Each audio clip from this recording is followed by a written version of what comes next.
అది మట్టి మనుషుల పోరాటం. నిజాం రాజ్యాన్ని నేలమట్టం చేసిన చరిత్ర. భూమి కోసం, భుక్తి కోసం, విముక్తి కోసం సాగిన మహాయుద్ధం. బానిసత్వానికి బలైపోయిన వెట్టి జీవుల తిరుగుబాటు. మనిషిని మనిషిగా గౌరవించే సంస్కృతి కోసం జనం నడిపిన విప్లవం.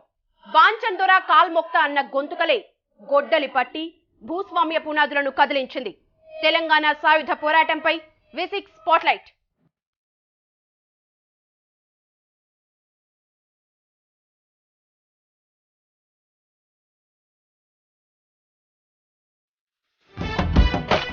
ప్రపంచ చరిత్రలో చెరగని అధ్యాయం. అదే తెలంగాణ రైతాంగ సాయుధ పోరాటం. అదే వీర తెలంగాణ విప్లవ పోరాటం. చరిత్ర మరువని పోరాటానికి ఇప్పుడు 65 ఏళ్లు. నాటి పోరాటాన్ని ఓసారి స్మరించుకుందాం.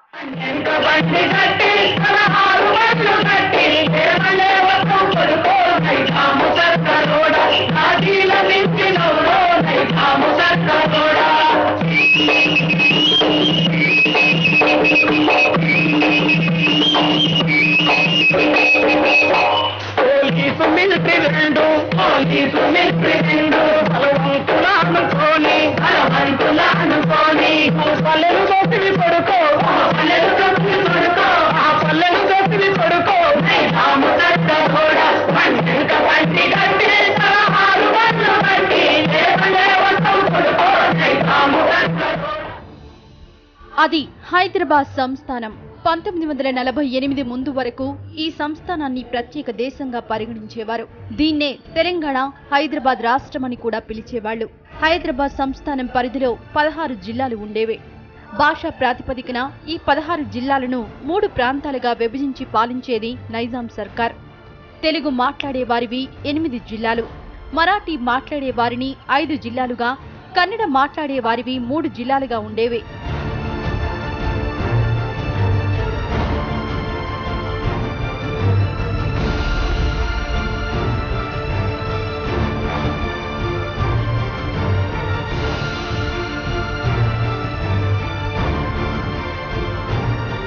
తన పాలన కొనసాగిస్తూనే నిజాం ప్రభువు బ్రిటిష్ వారికి సామంతుడిగా వ్యవహరించేవాడు. ఇదిలా ఉంటే నిజాం పరిపాలనలో గ్రామాలన్నీ భూస్వాములు, పెత్తందారులు, పటేళ్లు, పట్వారీల ప్రాబల్యంలో ఉండేవి. పన్ను కట్టనని ఈ మీద రాయితీతే కట్టకేం చేస్తాడు? వచ్చిండు దొరా, దండం పెడుతుందరా. వంగంగా దండం పెట్టంగానే ఆదిరా పన్ను ఎవడ కట్టడు అనుకుంటేవిరా? కట్టకుండా తప్పుతుందా బాంచదు? పంట ఏటమటమాయ గారి పంట ఎటమటమైతే నిజాం సర్కారుకుంటా ఆదిరా?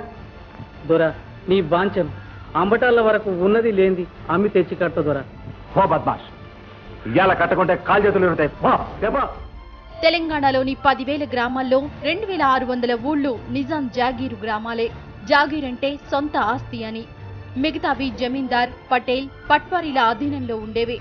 జమీందార్, పటేల్, పట్వారీ, దేశ్ముఖ్ పేర్లతో నిజాం రెవెన్యూ వ్యవస్థ, కింది స్థాయి పరిపాలన అధికారాలు మొత్తం వీళ్ల దగ్గరనే కేంద్రీకృతంగా ఉండేవి. వీళ్లు నిజాం ప్రభువుకు గ్రామాల్లో తొత్తులుగా వ్యవహరించేవాళ్లు. ప్రజలు నిజాం కన్నా ఈ దొరల మీదనే వ్యతిరేకతను పెంచుకున్నారు.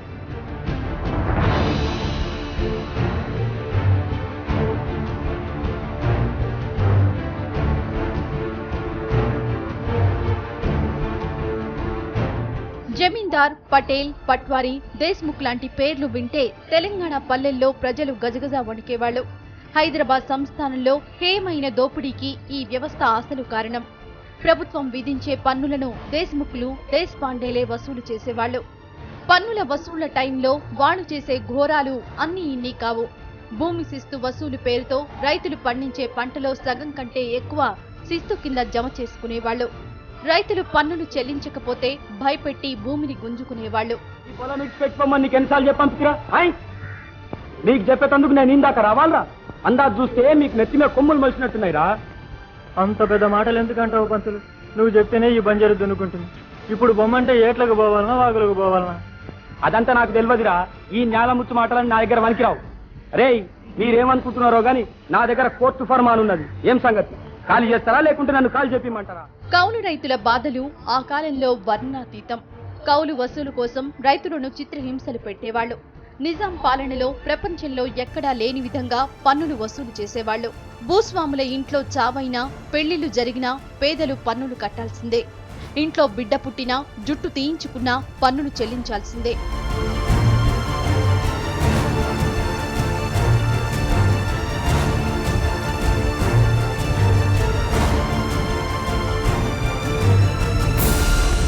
నిజాం కాలంలో వీటన్నింటితో పాటు మరో దుష్టాచారం కూడా ఉండేది.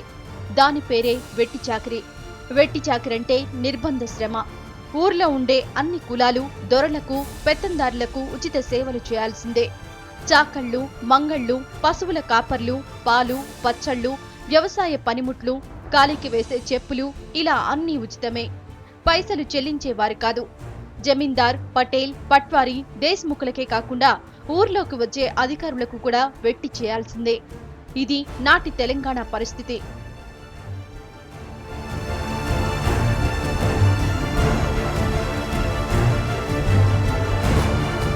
మనుషులమన్న ఒకే ఒక్క కారణం తప్ప జంతువుల కంటే ఘోరంగా, అసలు మనుషులే కారు అనేంత దారుణంగా బతికారు తెలంగాణ ప్రజలు.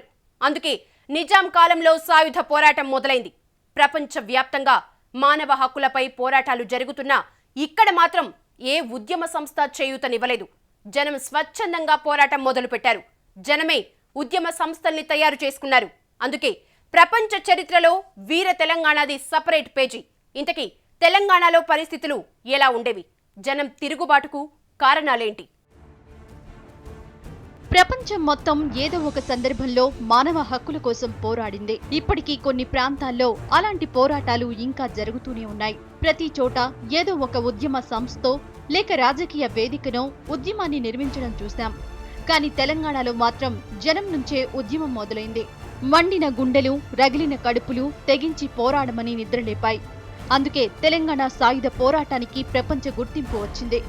ప్రభుత్వానికి వ్యతిరేకంగా సాగుతున్నటువంటి ఈ పోరాటం ఉచ్చ దేశము చేరుకున్నది. జమీందారులను, జాగీర్దారులను తరిమి వేయడం జరిగింది గ్రామాల నుంచి. రజాకారు క్యాంపులన్నిటి మీద దాడులు చేసేటువంటి స్థితికి ఎదగడం జరిగింది. బలోపేతమైన దళాల నిర్మాణమైనవి. గ్రామ రాజ్యాల నిర్మాణం చేశాము. భూ పంపిణీ సాగించాము. దాదాపు ఆనాడు తెలంగాణలో 3000 గ్రామాలలో 10 లక్షల ఎకరాల భూమి పంపకమైపోయింది. ఇటువంటి ఉచ్చస్థితికి చేరినటువంటి ఆ పోరాటం, ఆ విధంగా మనం అప్పర్ హ్యాండ్ అయ్యేటువంటి స్థితికి వచ్చాము. కొన్ని క్యాంపులు నేలమట్టం అయిపోయింది. తెలంగాణ ప్రజల శ్రమ దోపిడీ, ఆర్థిక దోపిడీకి హద్దులుండేవి కాదు. వెట్టి చాకరీతో శ్రమ దోపిడీ, పండిన పంటలపై పన్నులతో ఆర్థిక దోపిడీ చేసేవారు. ఇదంతా ఒకెత్తైతే సాంస్కృతిక, రాజకీయ పరమైన వివక్ష మరోవైపు. హైదరాబాద్ రాష్ట్రంలో తెలుగు వాళ్ల సంఖ్య ఎక్కువ. కానీ ఉర్దూ అధికార భాష. తెలుగు మాట్లాడాలంటే భయపడాల్సిందే. ఇక చదువంతా ఉర్దూలోనే. తెలుగును బోధించే వాళ్లే కాదు, తెలుగు ప్రజలు చదువుకోవాలంటే ఉర్దూనే దిక్కు. అందుకే తెలంగాణలో విద్యా వ్యవస్థ దారుణంగా ఉండేది. జనంలో చైతన్యం లేకపోవడానికి అదో పెద్ద కారణం. ఇక సభలు, సమావేశాలు ఏర్పాటు చేసుకోవాలంటే ప్రభువు భజన చేస్తామని హామీ ఇస్తే తప్ప అనుమతిచ్చేవాళ్లు కాదు. అంటే సభలు, సమావేశాలు, ర్యాలీలు చేసుకునే కనీస పౌర హక్కు కూడా తెలంగాణలో నాడు ఉండేది కాదంటే పరిస్థితి ఎంత దారుణమో అర్థం చేసుకోవచ్చు. జాతి సంస్కృతిని, మత స్వేచ్ఛను కనీసం పరిగణలోకి తీసుకునేవారు కాదు నాటి భూస్వామ్య వ్యవస్థ.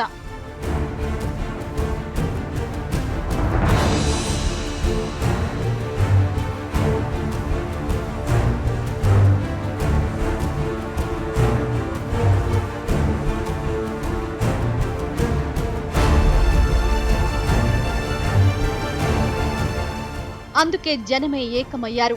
ఆలోచనలే ఆయుధాలయ్యాయి. అవే ఉద్యమ సంస్థలుగా రూపుదిద్దుకున్నాయి. అందులో ఒకటి ఆంధ్రజన సంఘం. 1921లో ఏర్పడిన ఈ సంఘం తెలుగు మాట్లాడడం తమ జన్మ హక్కు అనే నినాదంతో పనిచేసింది. మొదట్లో కేవలం 11 మందితో ఈ సంఘం ప్రారంభమైంది. సంస్కృతిపరమైన హక్కుల సాధన కోసం కృషి చేసింది. ఆంధ్రజన సంఘంలో నిజాంను ఆరాధించే వాళ్ల సంఖ్య రోజురోజుకు పెరగడంతో 1930లో ఆంధ్ర మహాసభ ఏర్పడింది. 3 సంవత్సరాలు ఈ మహాయుద్ధం మిలిటరీతోటి ప్రతిఘటన సాగింది. ఈ 3 సంవత్సరాల ప్రతిఘటనలు తర్వాత ప్రజల యొక్క మన పునాది పెరుగుతూ వచ్చింది. చివరికి ఎక్కడికి పోయినామంటే మిలిటరీ మీద దాడి చేసే స్థితికి మనం మన యాక్టివిటీస్ పెంచుకున్నాం, మన యొక్క శక్తిని పెంచుకున్నాం. ఈ మహాసభ కేవలం భాష, సంస్కృతి, ఉద్యమాలకే పరిమితం కాలేదు. రైతులు, కూలీల సమస్యలపై కేంద్రీకరించి పనిచేసింది. వెట్టి చాకరీకి వ్యతిరేకంగా ఉద్యమించింది. రైతు సభలు పెట్టి రైతుల హక్కుల గురించి ప్రచారం చేసింది. నిజాం ప్రభువుకు కొరకరాని కొయ్యగా తయారైంది ఆంధ్ర మహాసభ. మరోవైపు ఆర్య సమాజం కూడా తెలంగాణలో నిజాం రాజుకు వ్యతిరేకంగా పనిచేయడం మొదలుపెట్టింది. ఇటు ఆంధ్ర మహాసభ, అటు ఆర్య సమాజాలు హైదరాబాద్ రాష్ట్ర ప్రజల్లో కొత్త వెలుగు నింపే ప్రయత్నం చేశాయి.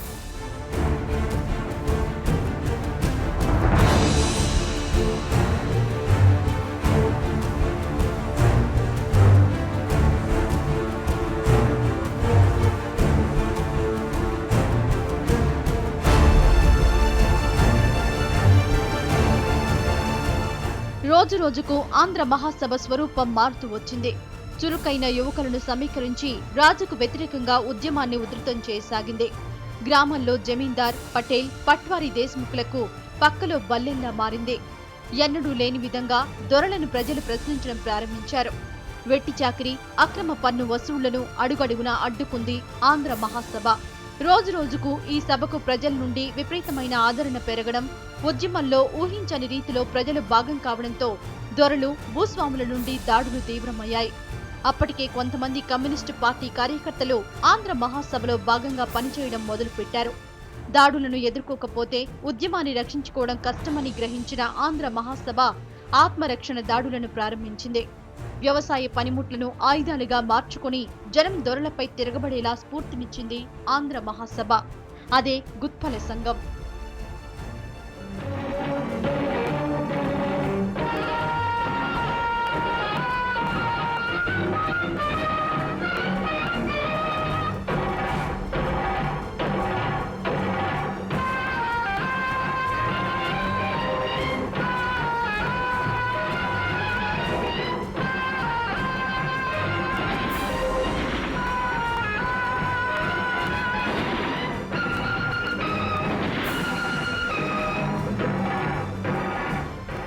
పోరు తెలంగాణ, వీర తెలంగాణ, ఉద్యమ తెలంగాణ, ఎన్నో పేర్లు. అన్నింట్లోనూ ఈ ప్రాంత పోరాటాలే కనిపిస్తాయి. దశాబ్దాలుగా హక్కుల కోసం మాత్రమే పోరాడుతోంది ఈ ప్రాంతం. స్వతంత్ర్యం వచ్చినా తెలంగాణ బతుకు చిత్రం మాత్రం మారలేదు. నవ తెలంగాణ కాస్త నవ్వుల పాలైంది. అందుకే మరోసారి ఉద్యమం ఉరకలెత్తింది. అస్తిత్వ పోరాటంలో భాగంగా ప్రత్యేక రాష్ట్రంగా అవతరిస్తోంది. ఇంతకీ తెలంగాణ ఉద్యమాల గడ్డగా ఎలా మారింది? దాడులు ఎక్కడి నుంచి మొదలయ్యాయి? 1910 నుంచి తెలంగాణ ఉద్యమాలతో బిజీగా మారిపోయింది. కాలిన కడుపులు పోరాడమని చెప్పాయి. మండిన గుండెలు ఉద్యమ చైతన్యాన్ని తట్టిలేపాయి. దాంతో చాప కింద నీరులా తెలంగాణ ప్రాంతమంతా ఉద్యమాలు పాకాయి. ఊరు వాడ ఏకమై నిజాం నవాబుకు, ఆయన తొత్తులకు వ్యతిరేకంగా పోరాటాలు మొదలయ్యాయి. తెలంగాణలోని అన్ని గ్రామాల్లో ఆంధ్ర మహాసంఘం జెండాలు రెపరెపలాడింది. మరోవైపు దొరల ఆగడాలు కూడా పెరిగాయి. దానికి నాటి విసునూరు గ్రామం ప్రత్యక్ష ఉదాహరణ. నాటి నల్లగొండలో భాగమైన విసునూరు ఇప్పుడు వరంగల్ జిల్లాలో ఉంది. విసునూరు గ్రామంలో రామచంద్రారెడ్డి అనే భూస్వామి ఉండేవాడు. కడవెండి గ్రామంలో రామచంద్రారెడ్డి తల్లి ఉండేది. ఆమె మహారాక్షసి. ఈ కుటుంబం 60కి పైగా గ్రామాలకు దేశ్ముఖ్ జమీందారులుగా ఉండేవారు. రైతులకు, కూలీలకు ప్రత్యక్ష నరకం చూపించారు వాళ్ళు. దాంతో రామచంద్రారెడ్డి జాగీర్లో కూడా సంఘం తమ ఉద్యమాన్ని తీవ్రతరం చేసింది.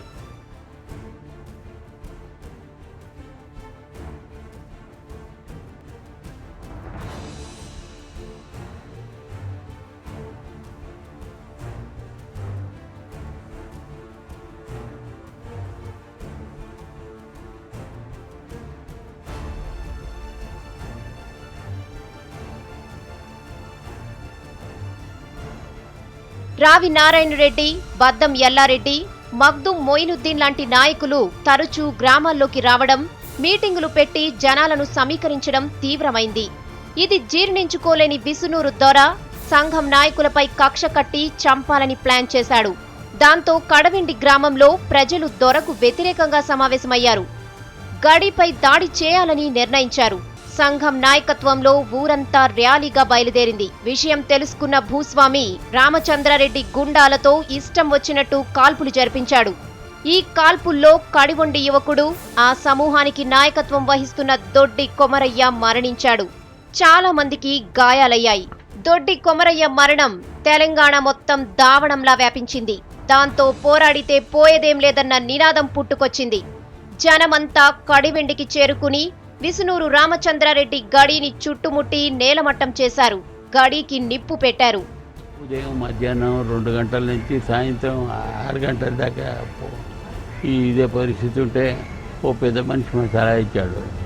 చూస్తారా ఎందుకు వదలబెట్టకని గడ్డి ఆవులు తీసుకొచ్చి వేలకు వేలు గడ్డి మోపులు తీసుకొచ్చి చుట్టేసి నిప్పు పెట్టినాం.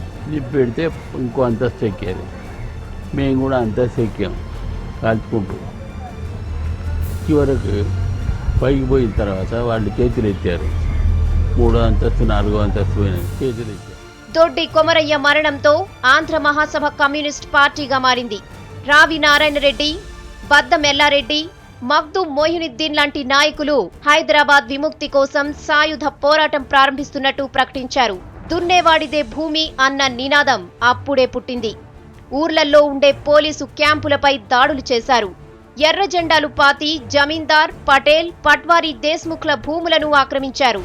1,00,000 ఎకరాలను భూమి లేని పేదలకు పంచిపెట్టారు. ఈ ఘటనతో ఉలిక్కిపడ్డ నిజాం సర్కార్ ప్రైవేట్ సైన్యాన్ని రంగంలోకి దింపింది. రజాకార్ల పేరుతో ఖాసిం రజ్వీ నాయకత్వంలో సాయుధ పోరాటాన్ని అణిచివేయాలని నిర్ణయించింది. రజాకార్ల ఊర్లపై దాడులు చేసి వందల మందిని పొట్టన పెట్టుకున్నారు. సామూహిక అత్యాచారాలు, హత్యలు చేసి ఊర్లనే శ్మశానాలుగా మార్చేశారు. మరోవైపు రజాకార్ల దాడులను ప్రజలు ఎదుర్కొంటూనే సాయుధులయ్యారు. వందల సంఖ్యలో గ్రామరక్షక దళాలు ఏర్పడ్డాయి. కత్తులు, కటార్లు, కారంపొడి, రోకలి, బాకులు, వడిసెలు, బర్మర్లు, బందూకులు, బాంబులు ఒక్క ఆయుధం కాదు. ఎవరి పరిస్థితిని బట్టి, వాళ్లు వారి సామర్థ్యాన్ని బట్టి అందుబాటులో ఉన్న ఆయుధాలను ఏర్పాటు చేసుకున్నారు ఉద్యమకారులు. దాంతో పోరాటం గెరిల్లా రూపం తీసుకుంది. నిజాం ప్రభువును గద్దెదించాలని కమ్యూనిస్ట్ పార్టీ పిలుపునిచ్చింది. సంప్రదాయ ఆయుధాల స్థానంలో అధునాతన ఆయుధాలొచ్చాయి. సామాన్యులు సైతం బాంబులు చుట్టడం నేర్చుకున్నారు.